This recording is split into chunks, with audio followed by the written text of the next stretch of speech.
Slavik, 10 ans, est occupé à fabriquer des filets de camouflage pour l'armée ukrainienne. Comme Marsha, 14 ans, ils sont heureux de faire quelque chose pour aider. Ils sont tous deux orphelins des régions contestées de Donetsk et Lugansk, déchirés par la guerre, évacués vers la ville de Lviv en sécurité relative. Je pense que c'est important. C'est la façon dont nous pouvons aider nos soldats à protéger nos vies. C'est très effrayant en Chastia maintenant.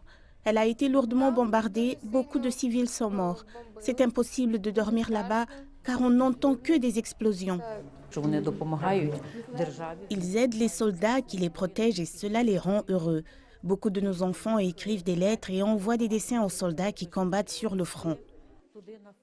Quand retentissent les sirènes avertissant de raids aériens, beaucoup d'entre eux ont vraiment peur. Et ce que nous avons ici, c'est un abri où ils peuvent venir se cacher. Les matelas sur le sol ne sont pas faits pour dormir, mais c'est là qu'ils viennent quand les sirènes se déclenchent. Et nous en avons eu 2 dans les 24 dernières heures. Au total, 80 orphelins ont été envoyés en train et en bus pour un voyage de 1000 km à travers l'Ukraine. La plupart d'entre eux ont perdu leurs parents dans le conflit. Je me sens bien car je suis déjà habituée aux sirènes. Mais bien sûr, c'est toujours effrayant. Personne ne sait ce qui peut arriver à chaque minute ou à chaque heure. Les enfants sont des enfants. Au début, ils sont dans un état psychologique plutôt mauvais. Mais ils se remettent vite s'ils sont bien traités, s'ils mangent bien et s'il n'y a pas de bombardement. Une vie institutionnelle comme celle-ci n'est jamais facile pour les enfants qui ont perdu leurs parents.